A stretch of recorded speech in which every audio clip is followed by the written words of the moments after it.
नमस्ते गुरुजी, जय गुरुजी, जय गुरुजी, शुक्राना गुरुजी।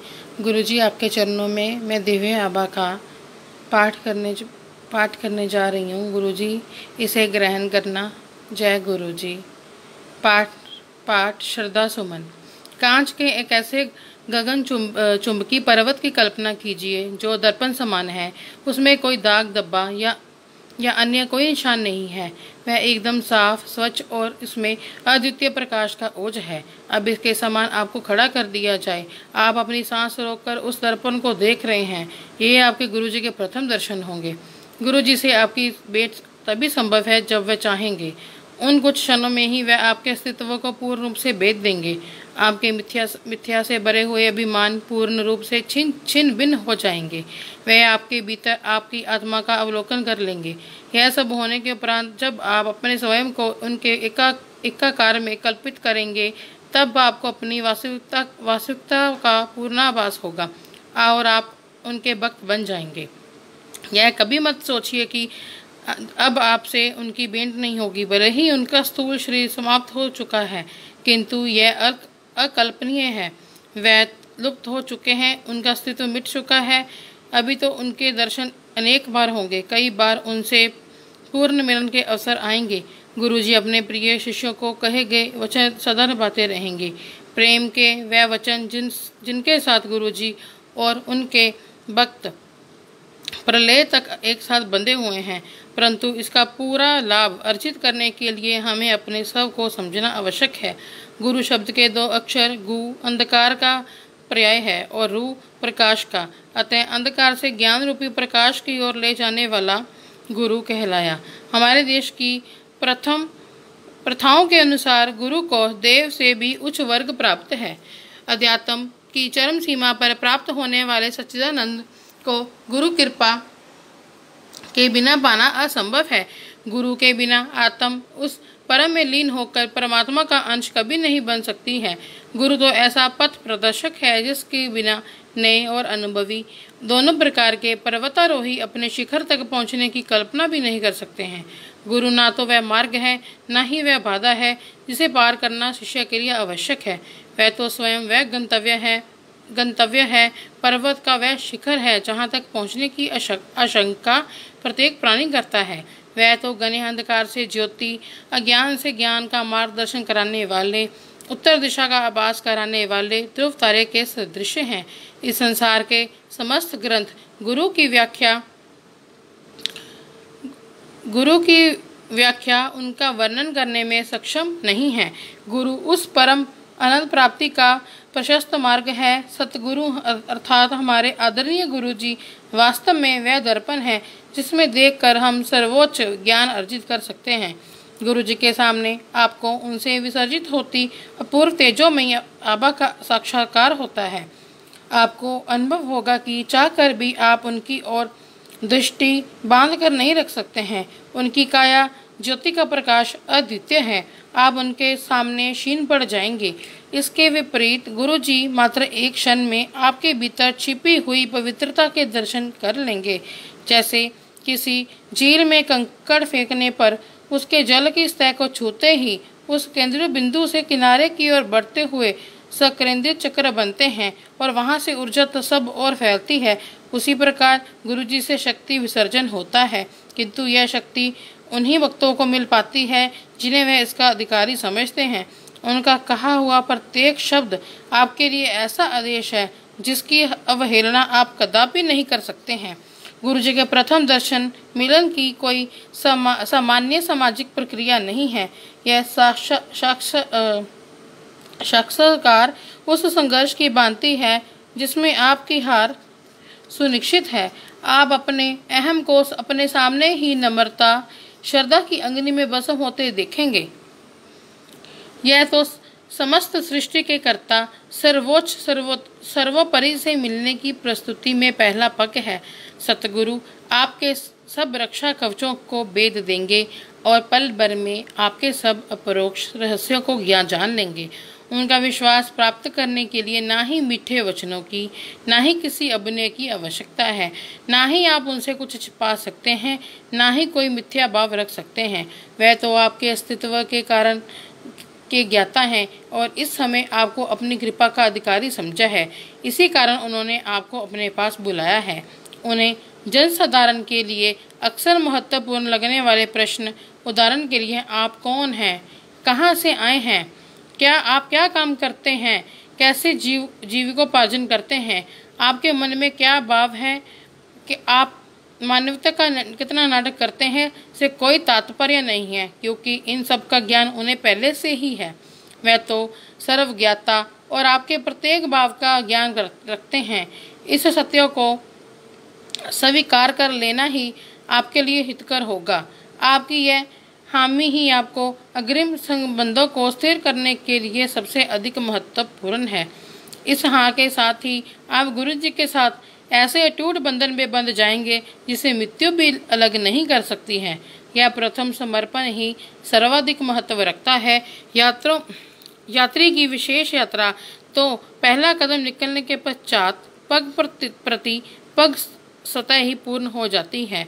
स्कंद पुराण में वर्णित गुरु गीता में एक अत्यंत सर्वविदित श्लोक है, गुरुर ब्रह्मा गुरुर विष्णु गुरुदेवो महेश्वरा गुरु साक्षात पार ब्रह्म तस्मै श्री गुरु वे नमः।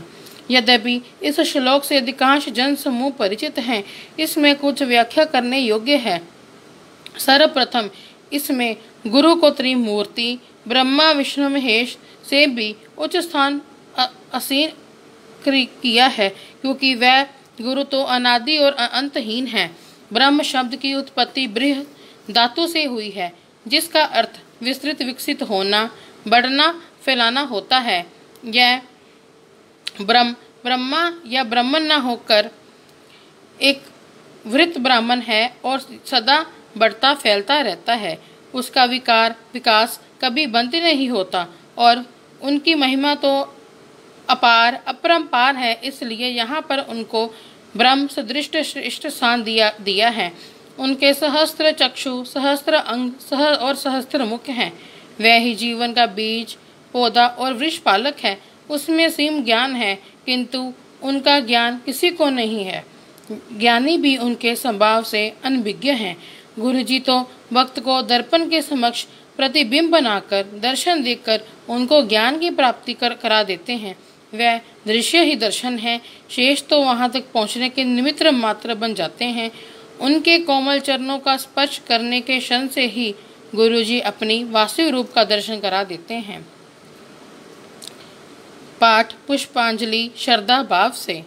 शिष्य को गुरु की ओर ले जाने वाली कड़ियां बहुत अनोखी होती हैं। शिष्य सदा यहाँ वहाँ हाथ पैरता मारता रहता है, उसे कोई मार्ग नहीं सूझता है। वह स्वयं आगे बढ़ने में असमर्थ है, किंतु गुरु भौतिक रूप में उसके समक्ष ना होकर भी उनका मार्गदर्शन करते रहते हैं। गुरु इस प्रकार उसके पथ प्रदर्शक और गंतव्य दोनों ही है। यह कठिन पर्वतारोहण के समान है और गुरु पर विश्वास बनाए रखकर ही हम शिखर तक पहुंचने का समर्थ प्राप्त कर सकते हैं। इस संबंध में सबसे अधिक आवश्यकता विश्वास और श्रद्धा की है। यदि आप गुरु पर शंका करेंगे और अपने पैर पर स्वयं कुल्हाड़ी मार लेंगे, आपकी यात्रा तो प्रारंभ होने से पहले ही समाप्त हो जाएगी। भले ही शिष्य को अपने गुरु के लिए अपने मन में स्थिर विश्वास स्थापित करने में कठिनाई हो, गुरु इस कार्य में भी उसकी सहायता करते हैं। गुरु को केंद्र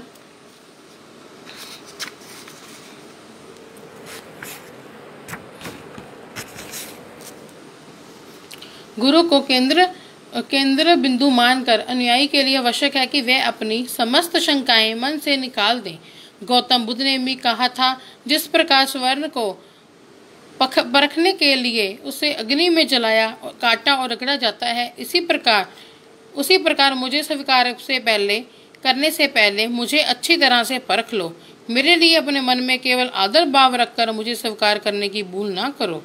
प्रारंभ में अपने गुरु स्वामी रामकृष्ण परमहंस के लिए भी युवा नरेंद्र स्वामी विवेकानंद के मन में भी ऐसा ही संशय का भाव था।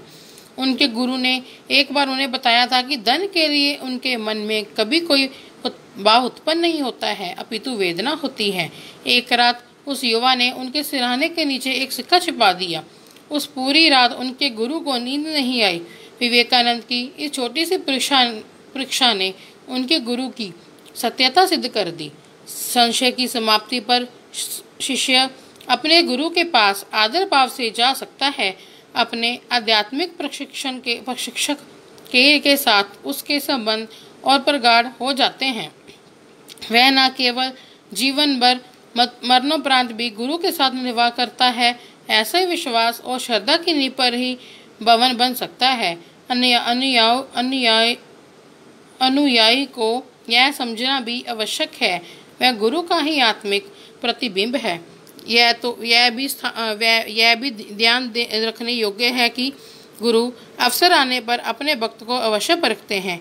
एक किंवदंती है, सिंह परिवार का एक शावक अपने परिवार से अलग हो गया और भेड़ों के साथ रहने लगा। धीरे धीरे उसका स्वभाव भी भेड़ों की भांति हो गया। वह दहाड़ लगाना भूलकर उनकी भांति मिमियाने का प्रयास करने लगा।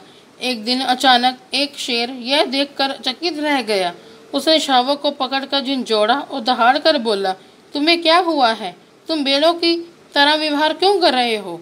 उस शावक ने घबराते हुए उत्तर दिया, उस शेर से अवश्य कोई भूल हुई है, वह तो वास्तव में एक भेड़ ही है। इस पर वह शेर उसे खींचकर एक झील के पास ले गया। वहां उसने उसे पकड़ा और अपना प्रतिबिंब दिखाया।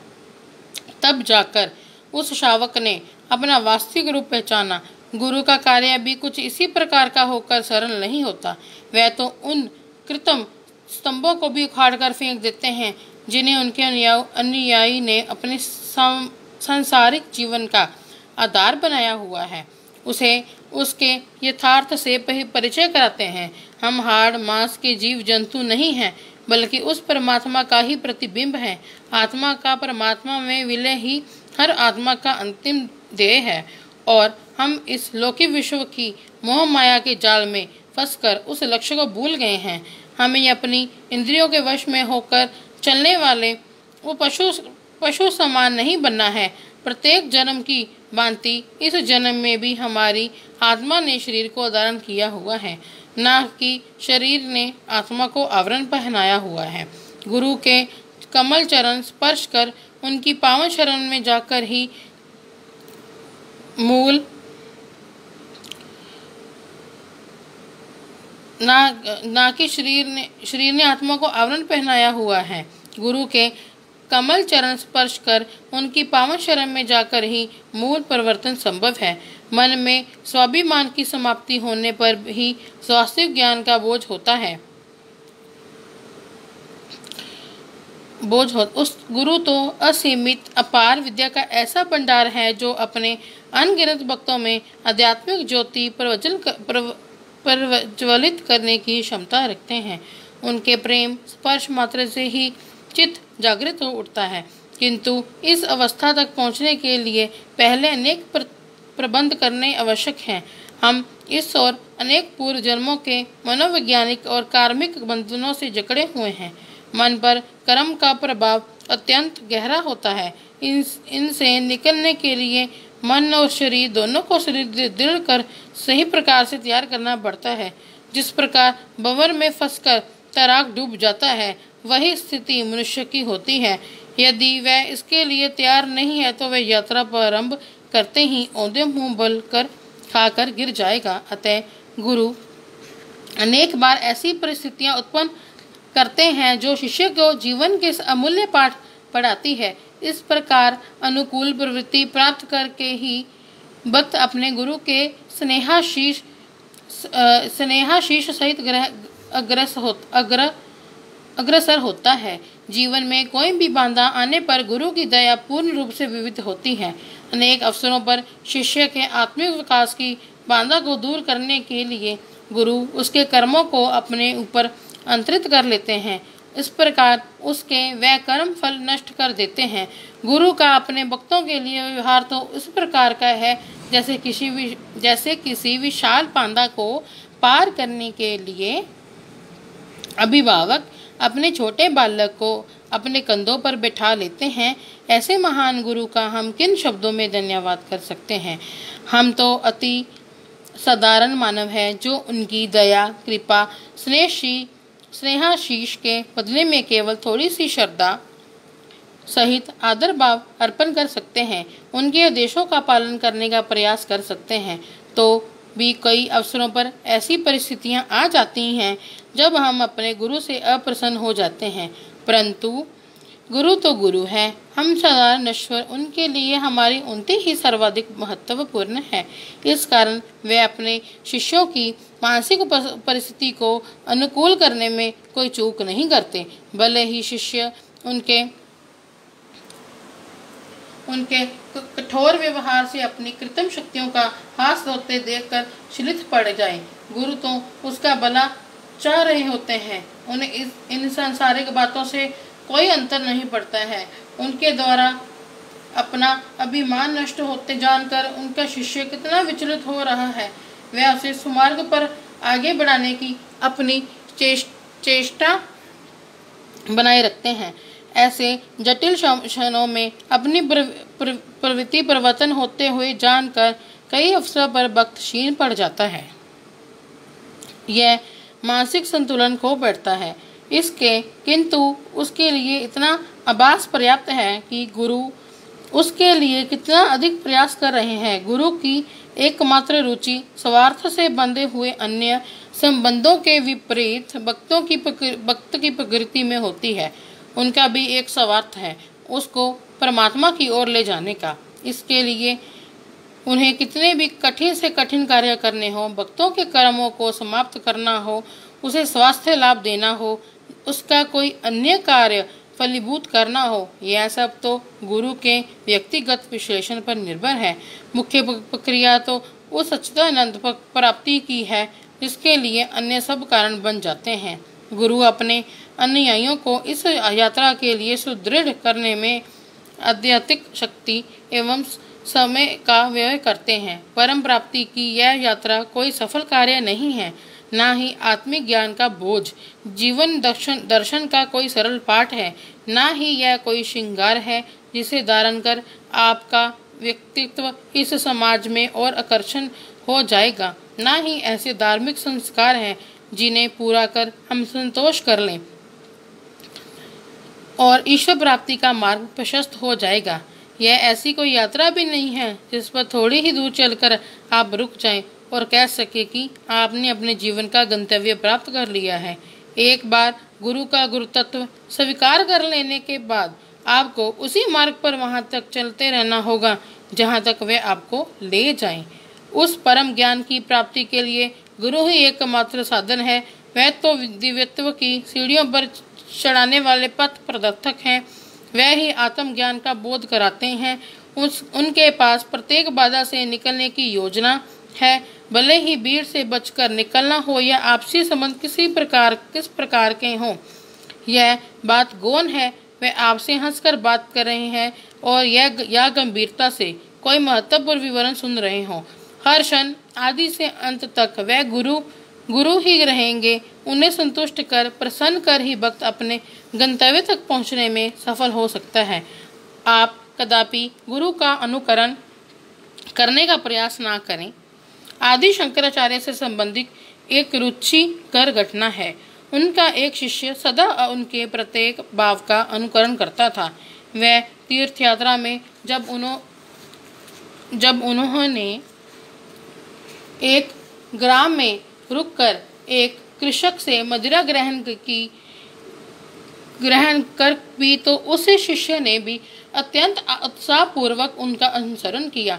कुछ दूर जाने पर वेदज्ञ एक ऐसे स्थान पर रुके जहां लोहा पिघलाया जा रहा था। उन्होंने वहां पर उपस्थित कर्मी से अनुग्रह कर पिघला हुआ लोह अपने हस्त कुंडल में स्वीकार किया और एक लंबा घूंट लेकर पी गए। अब वह शिष्य सत्य में आ गया। यह कार्य करने में वह असमर्थ था, इसमें कोई संशय नहीं है। गुरु के आदेश का पालन मन, वचन और कर्म मनसा वाचा कर्मणा से करना आवश्यक है। फिर भी शिष्य अपने आप को किसी भी परिस्थिति में गुरु के स्थान पर आसीन होने की कल्पना ना करें। इससे कहीं अधिक आनंद गुरु को प्रेम पूर्वक याद करने में है। इस प्रकार गुरु शिष्य के संबंधों को अत्यंत बल प्राप्ति होती है। आध्यात्मिक गुरु में गुरु के पास हमारे कृत्रिम अहम को नष्ट करने के शस्त्र हैं, किंतु जब तक आप निर्भीक होकर अनावृत होने को तत्पर नहीं हैं, तो गुरु की पूरी कृपा पाने में भी असमर्थ ही रहेंगे। आप यह मत कहिए कि आपका उनका पूर्ण रूप से अनुगमन करते हैं। यह तो निश्चित है, गुरु के समीप आने पर आपको निरंतर अपनी ऐसी असंभाविकता की अनुभूति होगी या ऐसी परिस्थितियां उत्पन्न होंगी जिससे आपके मन और अहम को गहरी चोट पहुंचेगी। यह भी संभव है गुरु शरण आने के पश्चात उनकी कृपा, दया और आशीर्वाद के छोटे छोटे लक्षण भी समाप्त हो जाएं, किंतु यह सब अस्थायी चरण है। गुरु का बड़प्पन तो इसी में है, वह हमें हमारी तत्कालीन अवस्था में स्वीकार कर लेते हैं। सब अवगुण सहित हमारे सब दोषों को भी प्रेम से स्वीकार कर लेते हैं। अपनी शरण में किसी के भी आने के लिए कोई प्रतिबंध नहीं लगते हैं। सर्वरूपेण परिपूर्ण सच्चिदानंद में आसक्त उन्हें न केवल किसी उपहार की आशंका है, न किसी भौतिक वस्तु की कामना। उनकी दृष्टि में सब एक समान है। वह कभी कोई पक्षपात या भेदभाव नहीं करते हैं। असीम आकाश की भांति किसी को भी स्पर्श किए बिना वह सब भक्तों को अपना आलिंगन अर्पित करते हैं। वह तो शाश्वत सत्य शिव के साक्षी सर्वज्ञाता है। अनंत को निरंतर देखती उनकी निर्भीक स्थिर दृष्टि में प्रत्येक अनुयायी के मन में उत्पन्न हो रहे प्रत्येक भाव को समझने की शक्ति है। गुरु सर्वोच्च हैं, उनकी समानता करना असंभव है। उनकी भव्यता, उनकी महिमा तो स्वर्ग लोक में निवास करने वाले देवी देवताओं से भी उच्च है। सूर्य, चंद्रमा, समक्ष नक्षत्र और तारे तो उनके आवरण पर पड़ी हुई धूल के कणों की पपड़ी के समान है। पवित्र त्रिमूर्ति, असंख्य देवी देवता और ब्रह्मांड की समस्त शक्तियाँ जब नतमस्तक हों, उनका चरण स्पर्श करते हुए उनके प्रत्येक आदेश का पालन करने को सदा तत्पर हैं। गुरु स्वयं परमात्मा है, गुरु शिव है। शिव पुराण में एक उल्लेख आता है जहाँ ब्रह्मा शिव से निवेदन करते हैं कि सब प्राणियों को नश्वरता के अधीन रखा जाए, परंतु शिव इसे अस्वीकार करते हुए कहते हैं कि जीवन मृत्यु के इस चक्र से प्राणियों को मुक्त रखने के लिए वह स्वयं अवतरित होंगे। क्या इसी कारण आदरणीय गुरु जी हमारे बीच में आए? कितना आनंद है गुरु जी की चरण धूलि में। गुरु करुणा तुम और मुझ पर बनी रहे। उनकी कृपा वर्षा हम ना समझो पर रहे। उनकी ऊर्जा से प्रभावित हो हम उनके चरणों में सदैव बसें। जय गुरु जी। शुक्राना गुरु जी। गुरु जी पाठ पढ़ने में कोई कमी है गुरु जी, भूल चूक मेरी माफ़ करना गुरु जी। सरबत का भला करो गुरु जी। जय गुरु जी। शुक्राना गुरु जी। हर पल शुक्राना गुरु महाराज। जय गुरु जी।